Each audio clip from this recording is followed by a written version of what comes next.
Good evening. I'd like to welcome everyone to the Mayfield Heights Committee of a Whole meeting.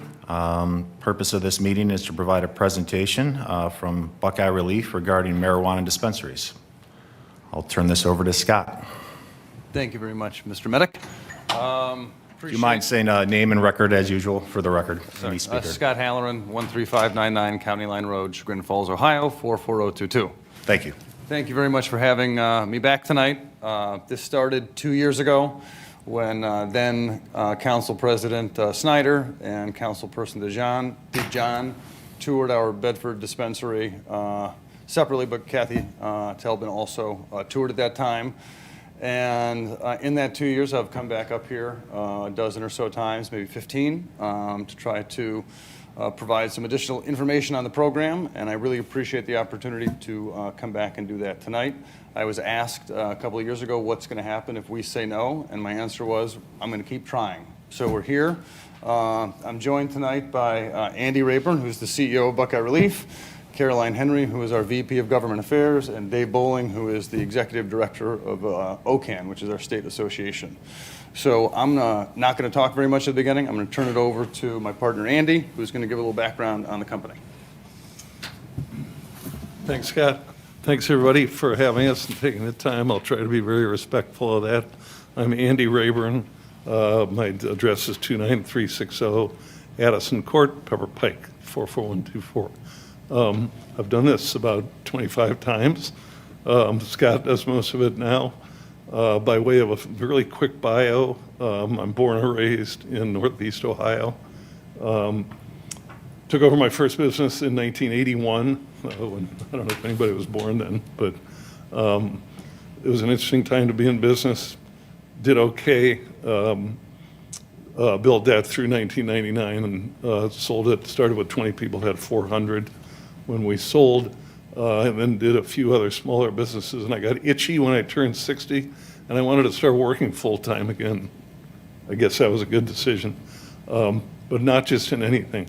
I'm fascinated by this industry because it's such a transformative time, and I'm so excited that we have an opportunity to talk about taking the, I don't know how many smoke shops and other what we call gas station weed products that are illegal now out of the market and returning or potentially replacing them with legal, safe products. I'll get back to that in a minute. As I think you know, Buckeye Relief is located in Eastlake, and we're the #1 cultivator and processor, which means the part that pulls oil out of the plant in the state. We also have 5 amplified dispensaries, 4 in Northeast Ohio and 1 in Columbus. The next slide focuses on our participation in our communities. Since that day in 1981 when I took over my first business based in Bedford, Ohio, I've always had a couple of commitments. One was to treat our employees like gold, and I've always thought that gets the most back from people, and it's just the right way to do things. That's one of the reasons that on April 1st, just a month and a few days ago, we became an ESOP, or an employee-owned company. So we've always been known as the best working environment in Ohio cannabis, and now we took it up a step. Really excited about that for the 250 people that work for us across the state. The other focus that I've always had is to be a productive part of the communities that our businesses are part of. And there's a list of a few of the things that we do in the presentation. But what's really important to us is to be part of our communities and doing more than the minimum for where we are. We're particularly active with most of the police departments that we have been involved with, starting with Eastlake and Chief Reich out there, who was retired a few years ago. But the other hat I wear is the head of the State Association, which I founded with a couple of other companies in 2019, in which we have the executive director here, who you'll hear from briefly. We also have his assistant, Adrienne, and we really have to do a lot of educational meetings with the Ohio State Legislature, especially on the most recent issue that we've had, again, which I'll get back to, which is all of that illegal so-called hemp product that's been sold in your city and every other one across the state in smoke shops and gas stations. And the reason I'm going to tell you that it's mostly just marijuana that they've been selling is because OCAN has brought in national organizations that have tested hundreds of products taken from dozens of stores around the state, and over 90% of those tested just as actual marijuana. So that's what's been sold up and down Mayfield Road and elsewhere in your city. That stuff is not tested. It primarily comes in from the West Coast and it's just mislabeled as being from hemp. The vapes and the gummies are brought in primarily from China and other offshore countries, and illegally imported. Our stuff is subject, as Scott's told you, I'm sure, to intense regulation, including really, really heavy testing. So while that stuff is totally untested, ours can't go out the door without a test for all kinds of dangerous materials that we did find in the other products. And finally, any kid can walk in one of those stores and buy this stuff. 14-year-olds, and I've watched this happen. And that really infuriated me, and it's getting me a little fired up right now. Our stuff is 21 and over. And with that, I'm going to turn it over to Dave Bowling. If there's any questions, happy to answer. Thank you. Thank you. Dave Bowling, the Executive Director for the Ohio Cannabis Coalition. I have a little bit about my background. I started in state government, served 10 years in state government, started as an elections lawyer in the Secretary of State's office for, at the time, Senator John Husted. At the time, Secretary of State John Husted, and then subsequently Senator John Husted and also Lieutenant Governor John Husted. Worked for him, ultimately got involved in the regulatory kind of stand-up of the whole medical marijuana program at the time, as well as the adult use program. So I am fully equipped to answer any questions you all might have regarding, security, surveillance, anything you possibly could ask about the program. I'm knowledgeable about, and I wish you would ask questions, because I think I've done this in several other communities across the state who were hesitant, just like you all are currently, about having a dispensary in your community. And so happy to answer any questions regarding that. I subsequently to serving at the Department of Commerce as Deputy Chief Counsel, became Deputy Superintendent of the Division of Cannabis Control, and spent a short amount of time in that role before I transitioned out to work for these folks, and it's been a pleasure working with them since then. So from a government industry relationship, you couldn't possibly ask for a better partner than these folks that are here tonight. So I encourage you to ask all the questions you possibly can of them. They're the most knowledgeable group of people you can possibly imagine, and they do want to be good community partners. So please, again, I've said it not to beat a dead horse, but ask questions, and happy to answer anything that you guys might want from me. So.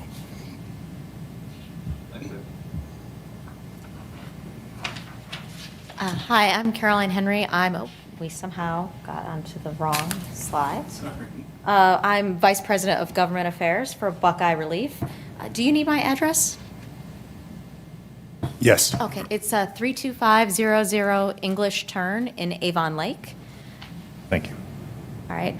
And so I'm just going to go back to the previous slide real quick and add that the Ohio Division of Cannabis Control for the last 2 years has been under the supervision of Jim Canepa. He was formerly the Superintendent of Liquor Control, and he runs Ohio's cannabis program very much like he ran the liquor control program.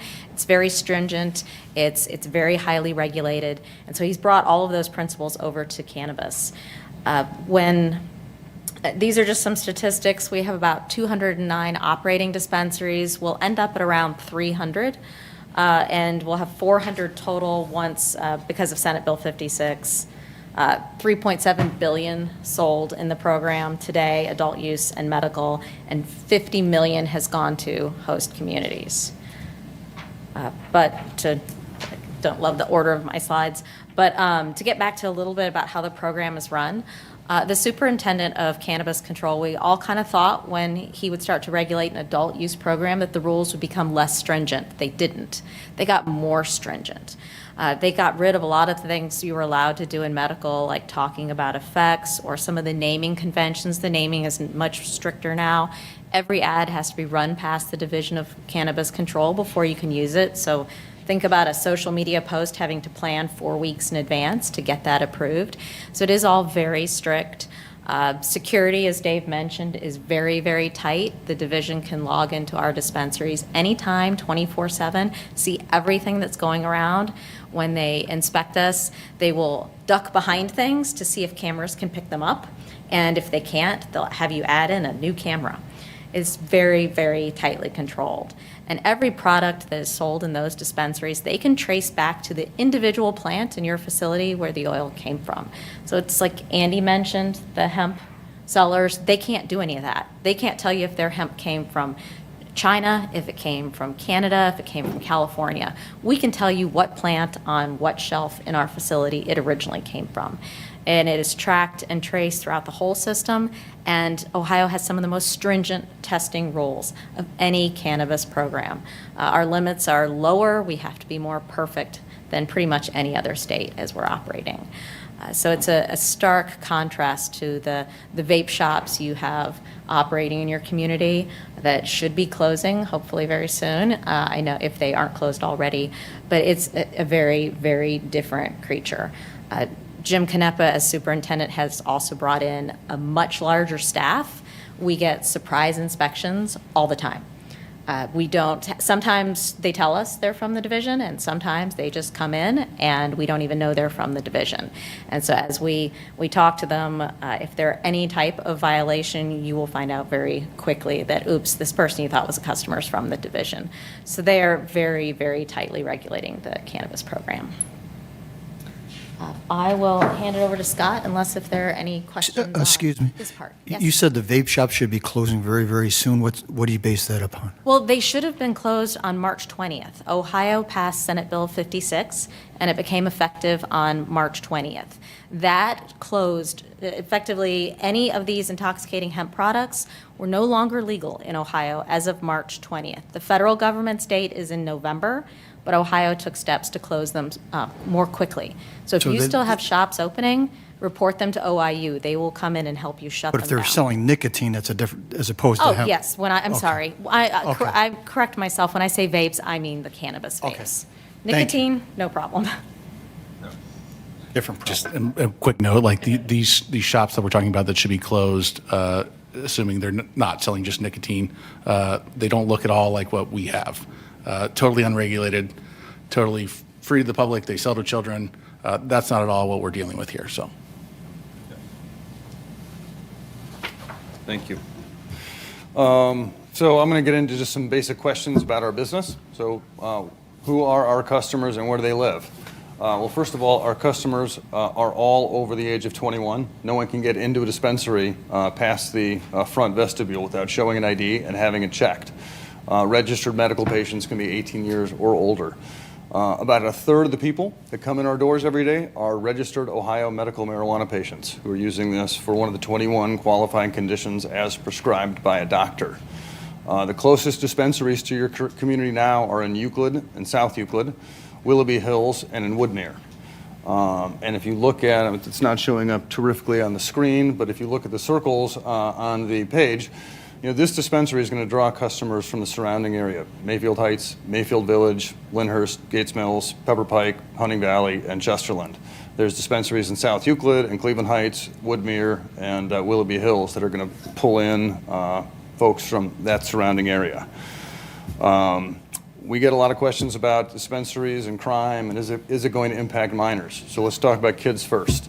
Minors are not allowed in the store. 100% of the products we sell have to be sold in child-resistant packaging that is submitted to the state. All packaging and advertising is reviewed by the state to make sure that it is not child-friendly, it isn't attractive to children, that it doesn't get confused with the Skittles or the Starburst that you would otherwise find at a convenience store or a gas station. And maybe most importantly, in the 8 years since the program started, there has not been one reported sale to a minor from a licensed dispensary. It simply doesn't happen. And the other question we get asked is this going to bring a bad element that hangs around our store? And the answer is absolutely not. Customers do not loiter around our store. On-site consumption is illegal, and it is strictly enforced. We aren't a consumption lounge. About 40% of our orders come in as pre-orders, which means that they place an order from their computer or from their phone. They walk in the store, they pick up their bag, they pay, and they walk out and leave just like they would a pre-order at a CVS. I also wanted to provide a little bit of background on our interactions with police since we opened. Here's a list of all of our police interactions at all of our dispensaries since our first one opened at the end of 2022. There's been no violent crime. We've had no robberies, no thefts. We have had a couple of unruly customers. I think that's fair in any retail establishment. Fair to say that that's par for the course when you deal with the general public. We also dealt for the first 4 years with a lot of folks who came in with PTSD, military-related PTSD. It was COVID, but I think the numbers and the incidents up there will show you that we are not a problem for crime, and we are not a drain on police resources in the community. How will an amplified dispensary look? We take a lot of pride in the business that we run. Our dispensary exteriors are not really distinguishable from other high-end retailers. There are no neon signs allowed, nor will we put them up, no marijuana leaves in the front windows. We present a clean and professional exterior. There's a number of real estate options that we're looking at, and as part of our project in Mayfield Heights, we would commit to renovating the exterior of the building, updating and modernizing the look so that we can continue to beautify Mayfield Road. As you've seen, a lot of the strip centers have refaced their facades to try to update the look from the 70s and 80s. Our goal is to build beautiful stores that don't look anything like a typical dispensary. I put some photographs in here. This is what somebody sees when they walk into our Cleveland Heights store. This is the front. There is no product. There's nothing available to see. They check in at those computers. They hand over their ID. If they're a patient, they get checked in through the ORS system. If they're an adult use customer, their ID simply gets verified that they're over 21 through one of those electronic screeners. In terms of the exterior of our building, this is our Columbus store. It's about a 4,500 square foot end cap in a high-end retail area on North Hamilton Road. Again, this is another shot of one of our interiors. This is what somebody sees on the sales floor. So again, different than dispensaries, even in other states. You walk into a dispensary in Michigan or California or Colorado, and the sales floor is full of product for you to purchase. We are not allowed to put product on our sales floor. Every bag, every jar, every container of gummies that is on this sales floor is empty. The only product is kept behind closed doors in the vault and only pulled for customer orders when it's been ordered. Any questions on what I've gone over so far? I know I'm going fast, but we've got, please raise your hand or just interrupt. Let's talk about the financial benefits of dispensary. As a host community, Mayfield Heights will receive 36% of the 10% excise tax, effectively a 3.6% sales tax that would go directly to the general fund of the city. We believe, based on the market metrics that we have and the market studies that we pay for through a variety of services like BDS and Hoodie, that this is going to generate somewhere around $500,000 a year in free cash flow for the city of Mayfield Heights. Paynesville Township has one dispensary. They're receiving over $500,000 a year. South Euclid, a couple of cities over, is on pace to receive over $300,000 this year, and Woodmere received over $200,000 with their one dispensary. So in addition to the tax revenue, we're going to spend around $3 million building and outfitting our dispensary. The security package alone is $500,000 to $600,000 for cameras and door access control hardware. So we make a big investment in the cities that we're going into. Other benefits to Mayfield Heights, I want to talk a little bit about our employees. We'll have 30 to 40 retail employees here. These are full-time jobs. We do not have part-time employees. They all pay $20 an hour or more. We have an annual payroll for a store of this size, probably closer to that $1.5 million range. And maybe most importantly, every single one of our employees is over 21. They're background checked by the state of Ohio. They go through the BCI background check and the FBI background check. They cannot get a badge and work in the dispensary unless they pass those background checks. They go through HIPAA training every 2 years because they deal with medical records for the medical patients. They also go through, at our request, the Ohio PISGS training for private investigator and security guard service, so they're trained up on security protocols. So again, these are not your typical retail jobs. These are very high-end, very, very skilled, and very trained employees who show up every day to do what they do. Do the residents of Mayfield Heights support a dispensary? Well, an overwhelming number of them voted for it in 2023. It passed at 65.4% in the city. The state average was 57.8%. I wanted to give a little frame of reference. There were 3,800 people who came out and voted yes for issue 2, as compared to a total of 3,170 voters that came out in the entire November 2025 election. And I wanted to provide some context. Solon did not pass it at as high a rate as Mayfield Heights. It has 2 operating dispensaries. Parma passed it at just shy of 60% with 3 operating dispensaries, and the bedroom community of Seven Hills passed it at 53%. They have 1 dispensary. Every city surrounding Mayfield Heights, Mayfieldville, I won't go through them all, every city surrounding Mayfield Heights passed this at over 55%. It wasn't, to be honest, if you look around the state, it was not close. This is one of these cities that passed it at one of the highest rates. Almost what you would, numbers out of Mayfield Heights you would have expected to see almost out of Lakewood, which would be a much more progressive, typically inviting community. 65.4% was a huge percentage for this to pass in this city. And at one point, you had, I think, the 3rd highest percentage of your residents who were enrolled in the medical marijuana program. So I believe that they support this cause. So why should you allow a dispensary? It was voted overwhelmingly by the residents for issue 2. The tax dollars are real. It is hundreds and hundreds of thousands of dollars a year to the city. A state licensed dispensary, I don't really like this one. A state licensed dispensary is similar to a state licensed liquor store. It's really not. We're much more highly regulated than a state liquor store. I think if we were up here saying that we were going to open up a high-end wine shop and beer shop that did wine sampling and beer sampling, we're opening up a really high-end bar or restaurant, our business model would be getting people in their car, bringing them to our business, giving them an intoxicating substance, and then sending them on their way. We probably wouldn't be having a meeting about those kinds of businesses.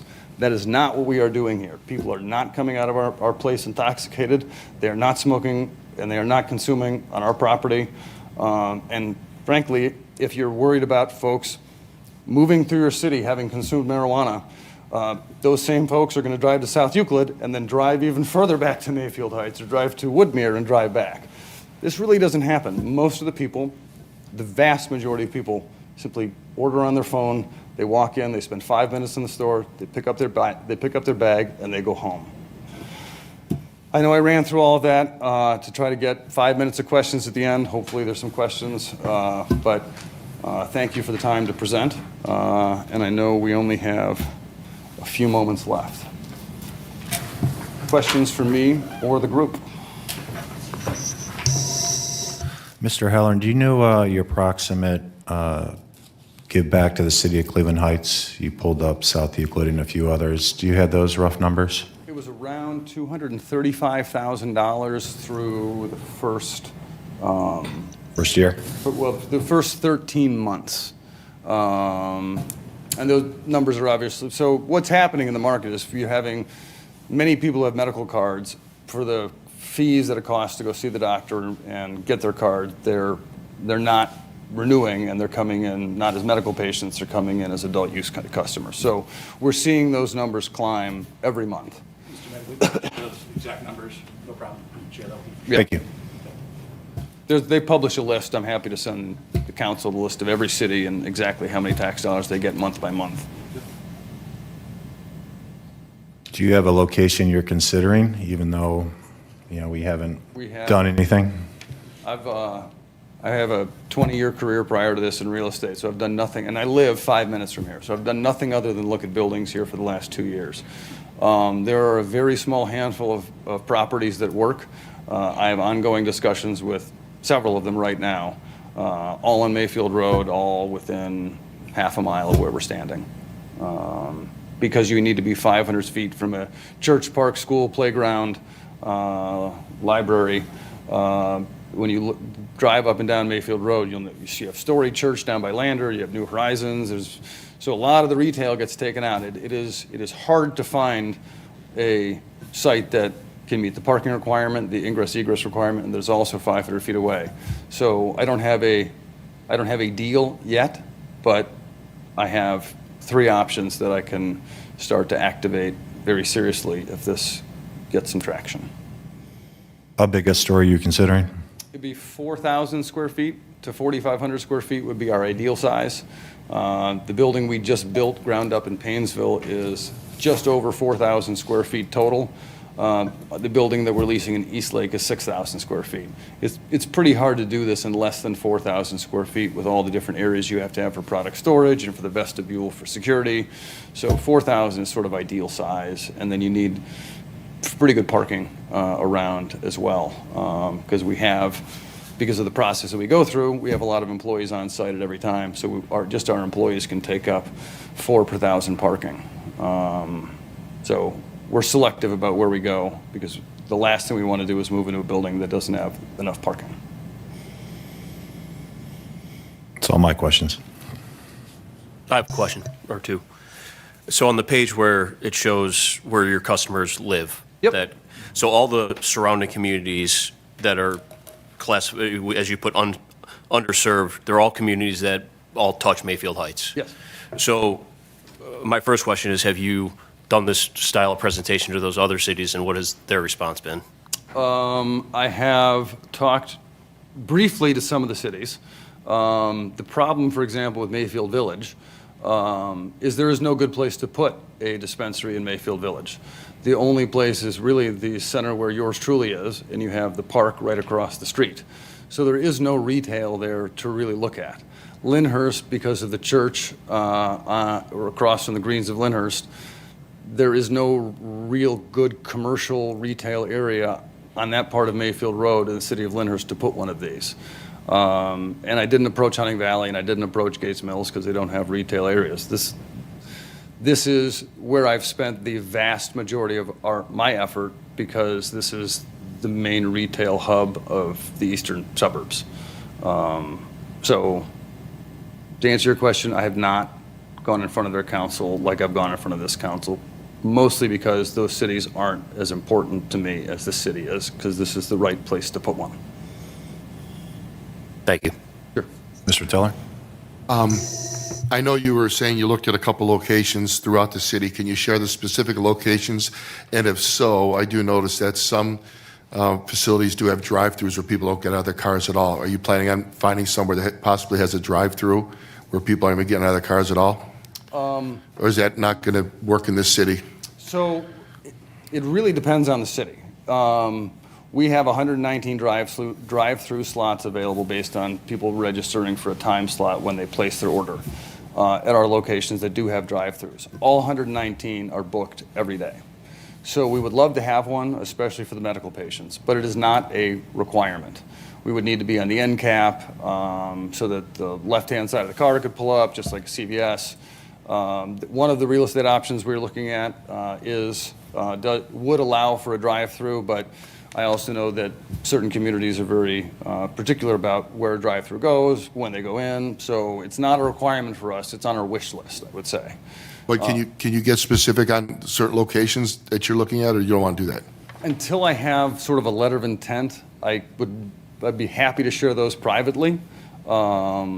in another meeting, I will say, one of the buildings is across the street. It's the building where Party Place is. Okay. I know the owners of the building very well, and there's some lease turnover there, and so that's a conversation that we have going. There's a building further down Mayfield Road towards the Sheets and the Raising Canes that also is 500 feet away from a Church Park School playground that we're talking to as well, because as a real estate guy, you're always smarter if you have two options rather than one. So we have two active conversations. I'm sorry, one more question. Sure. I see some of these numbers, and I apologize, I just lost it. I was looking, some of the numbers do sound pretty impressive, but I guess the question is, you're putting these numbers between, I think it was $400,000 and $600,000. What came to those numbers? What conclusion?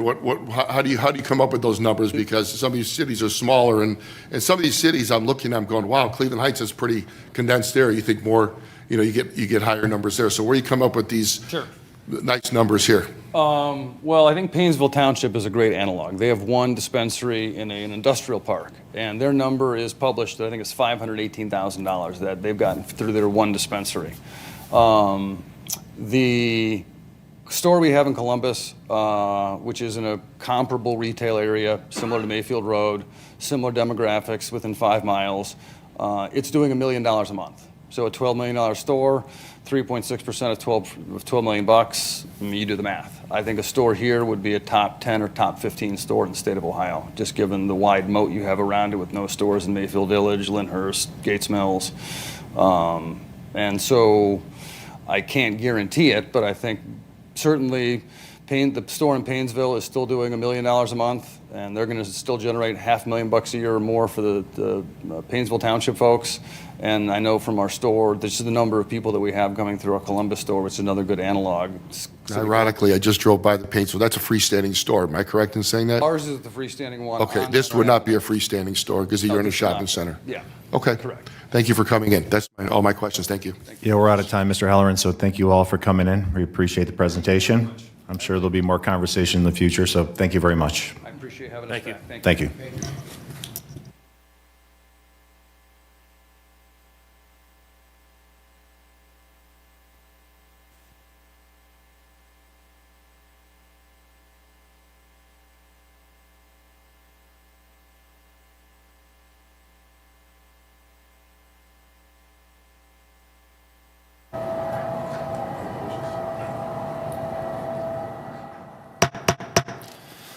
Good evening. I would like to welcome everyone to the May 11th council meeting of the City of Mayfield Heights. May I have a roll call, please?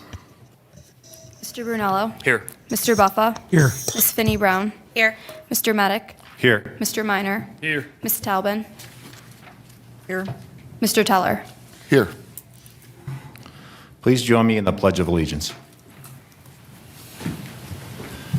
I pledge allegiance to the flag of the United States of America and to the republic for which it stands, one nation, under God, indivisible, with liberty and justice for all.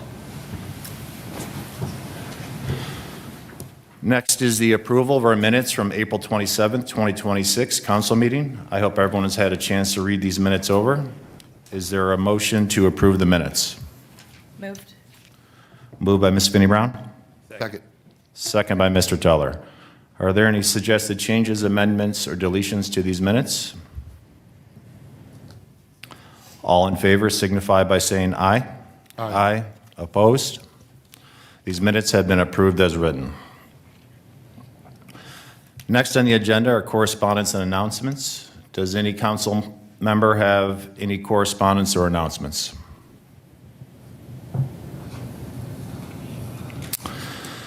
Next are the reports of officers, starting with the mayor, who is on vacation this week. So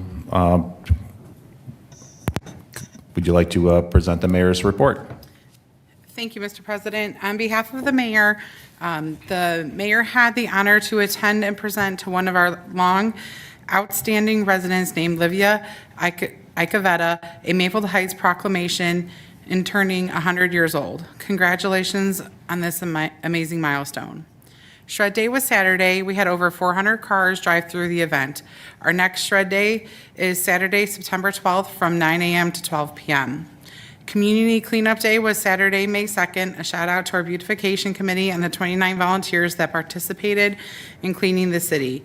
Save the date for our next cleanup, which will be Saturday, October 24th. The mayor attended a CPA Council of Government meeting to review senior transportation, and the contract will be presented to council for its final approval for 2026. Senior Subcommittee hosted the Taste of America this past Thursday. 125 residents attended the luncheon. It was a great success. We also swore in 3 new members to the Senior Subcommittee. Welcome to Bill Spellacy, Karen Arnold, and Shelley LeBoy. They, as a committee, are working on bringing back bus trips and building up the senior programs.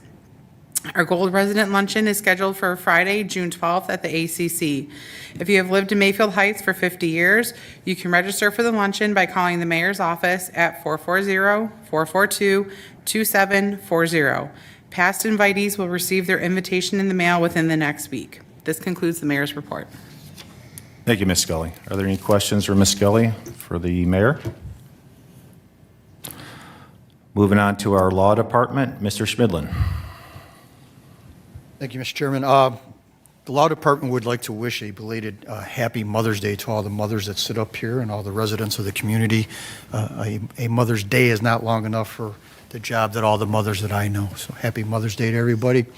And on the same note, I'd also like to wish or at least acknowledge, last week, May 3rd through the 9th, was Municipal Clerks Week. We have an amazing clerk. I only deal with her on a very limited basis, but when Dana puts this together, she makes it look easy. I'll tell you that it's not. And I'm sorry we didn't do an official proclamation for you, but thank you very much. And we want to acknowledge Municipal Clerks Week, which was May 3rd through the 9th. And Thank you. And to her assistant, too. Thanks, baby. Are there any questions for Mr. Schmidlin? Moving on to finance, Mrs. Scully. Thank you, Mr. President. My only comment tonight is if we can please leave ordinance 2026-09, put that on second reading, as we do not have the updated agreement from CPA. Thank you. Are there any questions for Ms. Scully? Moving on to department directors. Are there any department heads or directors that have a report tonight? Moving on, next on our agenda, are reports of committees, commissions, and boards, starting with the Building Committee, Mr. Buffa. We did not meet yet, so no report yet. Thank you. Moving to Finance and Audit Committee, Mr. Brunello. We did not meet, so I do not have a report. Thank you. Moving to the Legislative Committee, Ms. Telbin. Mr. Chairman, I did not, or President, we did not meet, so I do not have a report. Thank you. Moving to Public Works and Service Committee, Mr. Minor. We have not met, so no report. Thank you. Recreation and Parks Committee, Mr. Teller. Thank you, Mr. President. Our next Ohio Goes to the Movies Real Escapes is next Tuesday, May 19th at 1 p.m. Join us as we present Welcome to Collinwood. Pre-registration is requested by Friday, May 15th by calling 440-442-2627. We are looking forward to our Flag Day celebration on Sunday, June 14th. The parade will step off at 1 p.m. from the Greens of Lyndhurst and travel to Golden Gate Plaza. And join us at our Aquatic and Community Center for open swim in the pool for Mayfield Heights residents. Bronx Country will be providing musical entertainment, food trucks, and more. Watch the website at mayfieldheights.org. I'm sorry, mayfieldheightsohio.gov for updates as we get closer. And also, I just want to add that we are going to have our Memorial Day celebration in the east parking lot on I think, I'm not sure, I don't have the time on here, but I think it's roughly around 10 a.m. So thank you very much. That is my report, Mr. President. Thank you, Mr. Teller. Moving to Safety and Transportation Committee, Ms. Finney Brown. Thank you, Mr. President. We did not meet, so I have no report. Thank you. Moving to Board of Zoning Appeals, Mr. Brunello. We did not meet as we were in between meetings. Our next scheduled meeting is tomorrow night at our new start time, 6:30. Thank you, Mr. Brunello. Moving to the Planning Commission, we did not have a meeting last Monday, and there are no agenda items for the scheduled one for this coming Monday, so I also do not have a report. Moving on to the comments from the public, we are now going to proceed with the public portion of the meeting. Pursuant to city code, each person will be allotted 5 minutes to speak with a maximum of 30 minutes allotted for the entire public portion. If you're here in connection with an agenda item, this is your opportunity to address council. However, please note that this is not the opportunity for debate or slighted comments. If you'd like to be heard this evening, please fill out the form at the public entrance. During the public portion, I will call each person wishing to speak to the podium. Please state your name and address for the record and speak clearly into the microphone. It is now 7:11 and I will open the public portion.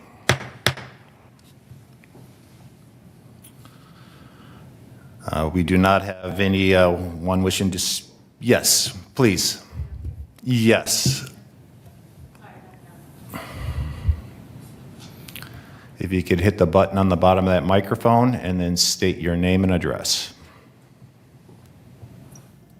Hello, my name is Lauren Yukno. My address is 1376 Orchard Heights Drive here in Mayfield. And so I have been a resident of Mayfield Heights for about a year and a half. And I live here with my 2 little girls who attend Mayfield schools. Prior to moving here, I worked at Hillcrest Hospital here in town as an audiologist for 9 years. I not only consider myself attached to the city on a personal level, but I am also a tax-paying resident. I'm here to vocalize my support for the implementation of an Amplify dispensary here in Mayfield Heights. This would allow for several new jobs for our residents, along with significant tax revenue. An Amplify dispensary will serve the thousands of medical card holders that live in the city as well as surrounding communities. I feel strongly that an Amplify dispensary would not make this city any less safe. An Amplify dispensary does not sell to children and does not allow for public consumption. It is a very tightly regulated business and is nothing like a vape or smoke shop. The dispensary would be subject to strict state oversight, safety regulations, and lab testing requirements with highly trained employees. This dispensary would guarantee state-tested products. I can only see positive outcomes for the city if an Amplify dispensary were to open here. Thank you for your time and support. Thank you. Thank you. Is there anyone else that would like to speak? Yes.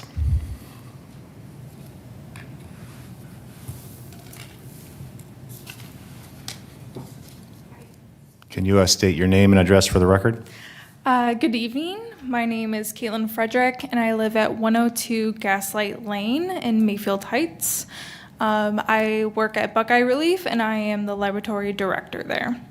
Thank you for the opportunity to speak today regarding the possibility of allowing a licensed cannabis dispensary to operate in our community. I believe an Amplify dispensary would be a great addition to the city for a few reasons. Allowing a licensed dispensary to open and operate in Mayfield Heights would create an economic growth opportunity with not only supporting a local spending at nearby businesses, but will also bring in tax income that can be used to improve our community further. Allowing a legal dispensary reduces the demand for illegal and unregulated products. Ohio has strict third-party testing regulations, which will ensure consumers are provided with safe and uncontaminated products. Like I said, I'm Buckeye Relief's laboratory director, and we work with 4 of the main third-party testing labs in the state. All of our products are tested internally before sent out by a third party, before we send them out and tested by a third-party lab. There are 12 cannabinoid analytes that are tested for potency, 6 different microbial analytes, the 4 big heavy metal analytes, 5 mycotoxins, 20 pesticides, and 11 residual solvents that are currently being tested on products. This testing list will only be increased with the new rule packet that will be completed and released from the state. A legal dispensary will provide accountability, transparency, and consumer health protection. Security is also taken very seriously. The security measurements in dispensaries are very high to meet the state's regulatory requirements and to ensure safety for the customers and employees. Mayfield Heights voters made their position very clear on this matter. Allowing a legal dispensary to operate in the community will not lower the community's standard from the residents' perspective. This issue is about the City Council listening to the will of the voters, allowing a highly regulated and professionally operated business to come into our community and creating a meaningful economic impact and tax revenue for the city. Thank you for your time. Thank you, Ms. Frederick.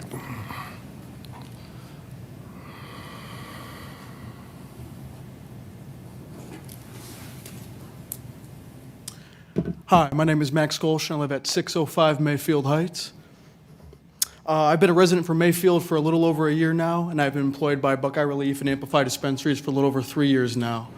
I've been a patient consultant, a supervisor, and now an operations manager at our new Eastlake location. Some of you may not be aware of the cost and consideration it takes to run a safe and compliant dispensary. From our daily inventory audits and rigorous investigation processes we have set in place, to upholding and maintaining health and public restrictions for legal cannabis sales, Amplify is the epitome for what an exemplary dispensary should look like in the state of Ohio. For doing this over 3 years, we ask a lot of questions at our reception check-in desk. Among many of those, other than, are we shopping medical or recreational today, would be, what brings you into our store? And I've heard a wide array of answers over many years doing this. From, this is my very first time in a dispensary buying regulated and tested cannabis, to, we just purchased a home and we're looking to celebrate. And I finally moved into a new state that allows regulated and tested products. All the way to, I have a hard time sleeping at night, and this is some of the only products that helps me get relief. And I'm in a lot of pain right now, and the doctor recommended I should try this. All the way to, I've stopped drinking, and this is a great substitute for me. The common denominator from all these folks today is that we strive to make anyone in any situation in life feel much better once they leave our store. Hearing patients say, this is the only errand I actually enjoy running in the day, and you all are always so happy to see me, and this is the only good part of my day so far, has been the most rewarding and fulfilling aspect of my career. If there is one hugely understated benefit of having a dispensary in your city, it is the uplifting and energetic feeling you bring to the patients and residents that choose to pay us a visit. Thank you for your time tonight. Sir, what was your address? 6805 Mayfield Road. Thank you, Max.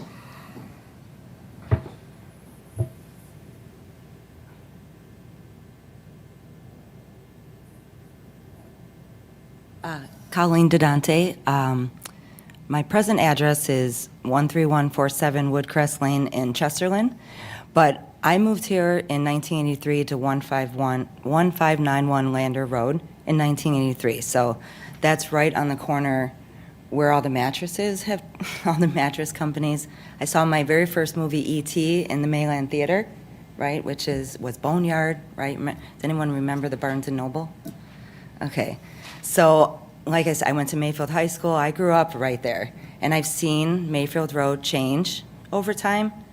I've moved away and come back. And I can't help but feel that a dispensary on Mayfield Road would be great in such a way that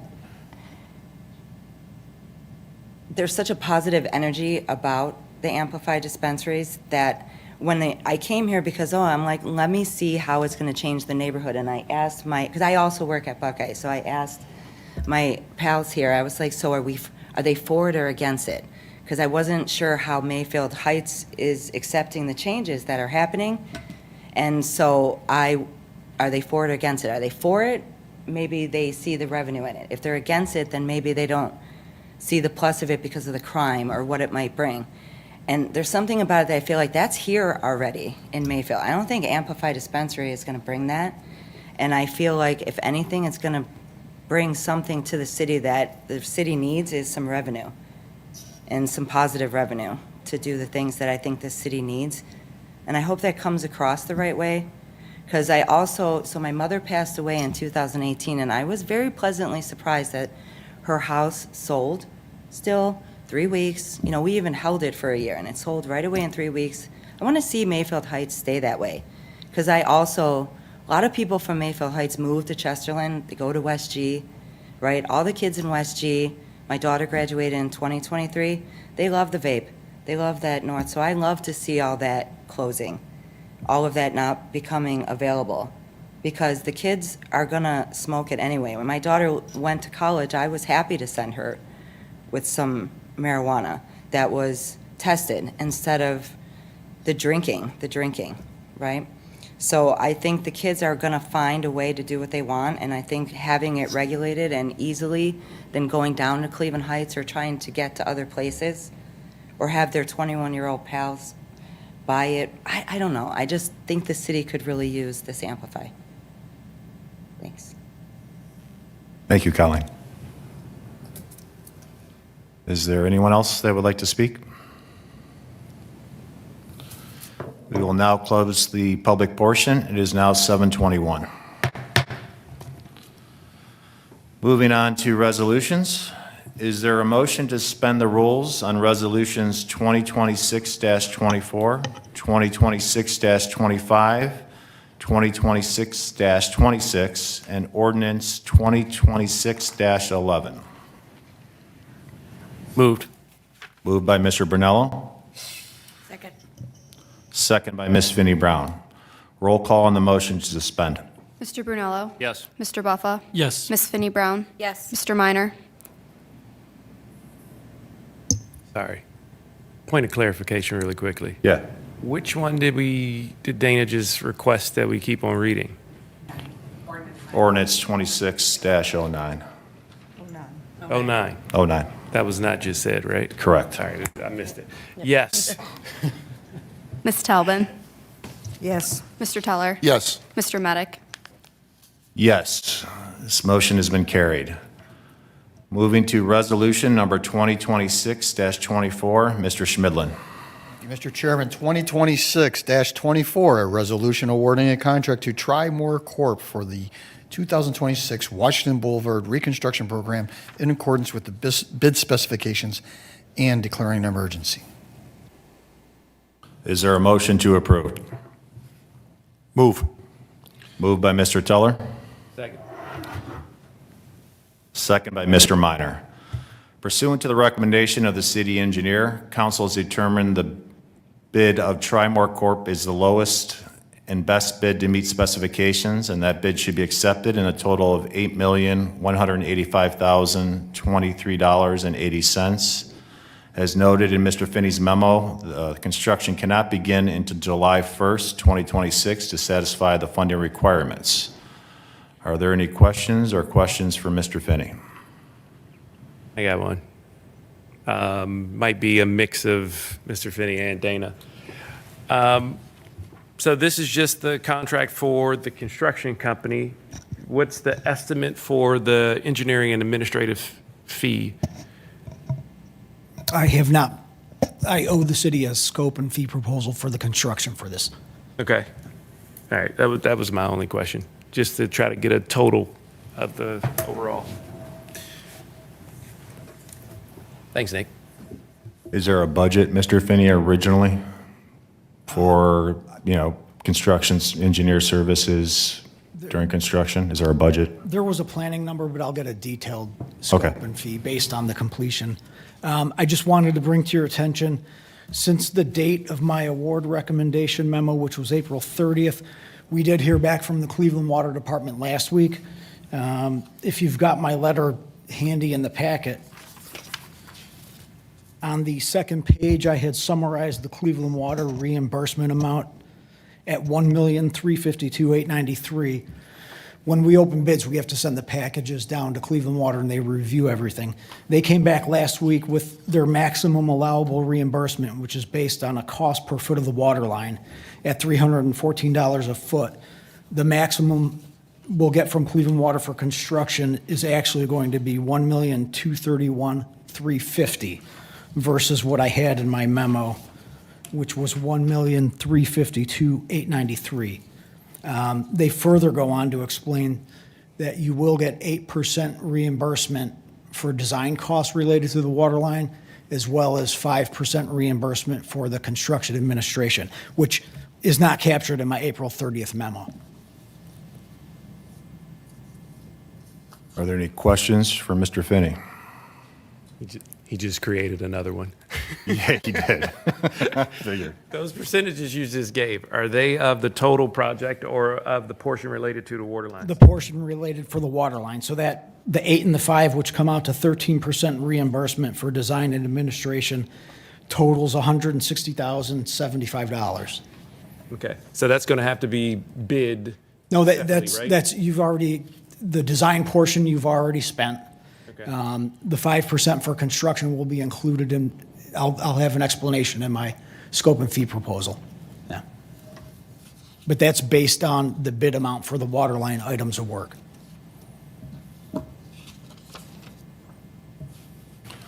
Are there any additional questions for Mr. Finney?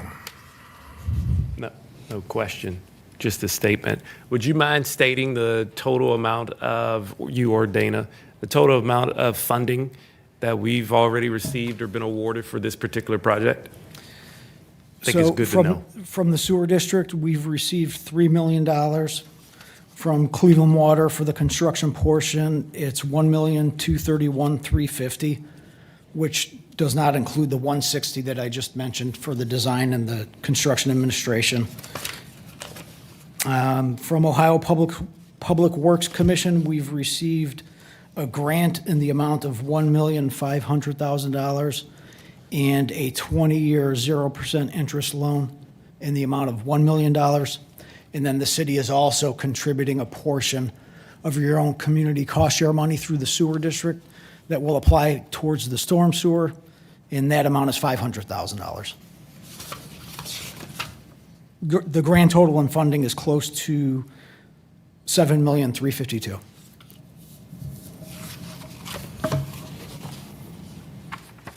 Thank you, Mr. Finney. Roll call on the motion to approve. Mr. Buffa? Yes. Ms. Finney Brown? Yes. Mr. Minor? Yes. Ms. Talbin? Yes. Mr. Teller? Yes. Mr. Brunello? Yes. Mr. Medic? Yes. This resolution is now adopted. Moving to resolution number 2026-25, Mr. Schmidlin. 2026-25, a resolution authorizing the mayor to enter into a purchase agreement with Montrose Ford for the purchase of a 2026 Ford Explorer for the fire department in an amount not to exceed $43,532.00 and declaring an emergency. Is there a motion to approve? Moved. Moved by Ms. Second. Finney Brown, second by Ms. Talbin. The city is in need of a new 2026 Ford Explorer from Montrose for $43,532. In the packet, there was some history on the current vehicle that's being replaced that is past its useful life. Are there any questions or questions for Chief Elliott?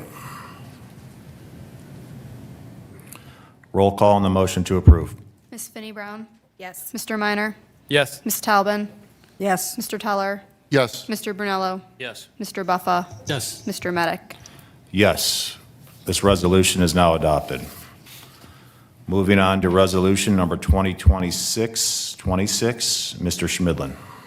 Resolution 2026-26, a resolution authorizing the mayor to enter into a contract with Xerox Business Solutions for the leasing of copiers, printers, service, and related supplies for multiple departments of the city and declaring an emergency. Is there a motion to approve? Move. Moved by Mr. Teller, Second. second by Mr. Buffa.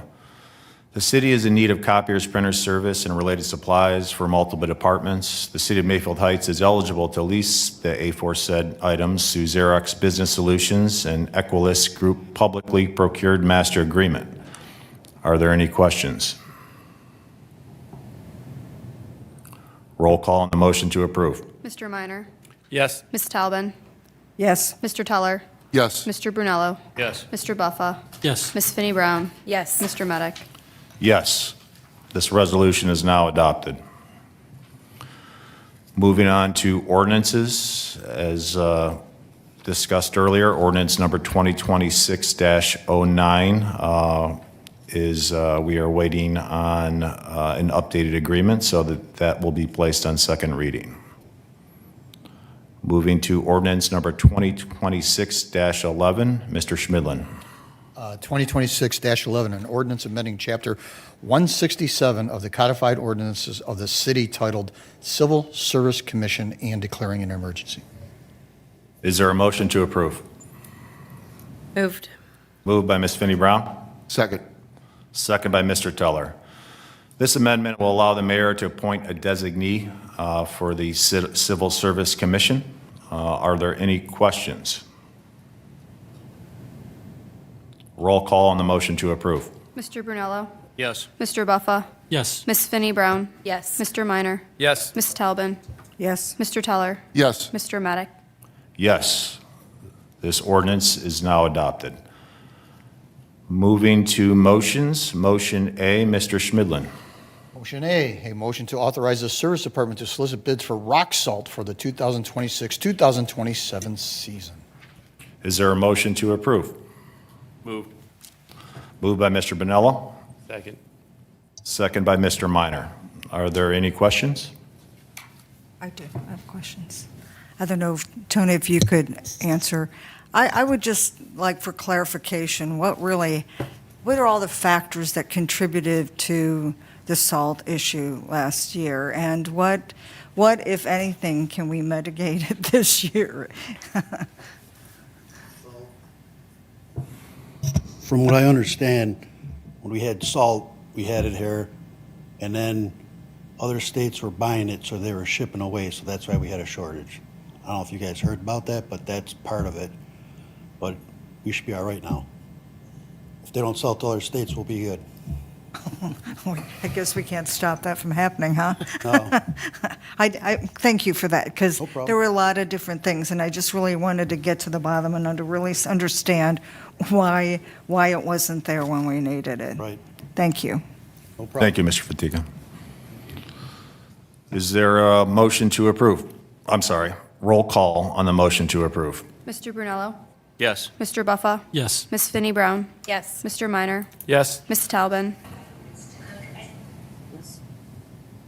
Yes. Mr. Teller. Yes. Mr. Medic. Yes, this motion is now approved. Moving to new business, comments from council. Is there any new business or comments from council? Yes, Mr. Teller. If this is inappropriate, please stop me, but could I speak about the dispensary real quick? Yes. Okay. I did notice in one of the public comments that, one thing that does bother me, I know we're talking about like it's 21, it's regular and everything, but again, I don't know if this is something for the chief, if he's got history on this, but what keeps somebody from, buying for juveniles? That's how is, I don't think there's any way to really regulate that, would be my question. So it's just like when we were kids, if somebody bought beer underneath, so there really is no way of stopping minors from getting it if they go through those procedures. There are several security cameras surrounded by our building. Like Scott mentioned, every school in our building are covered by security cameras per state law.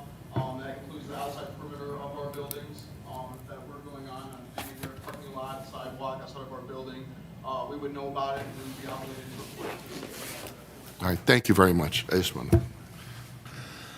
Thank you. Is there any other new business or comments? I will entertain a motion to adjourn.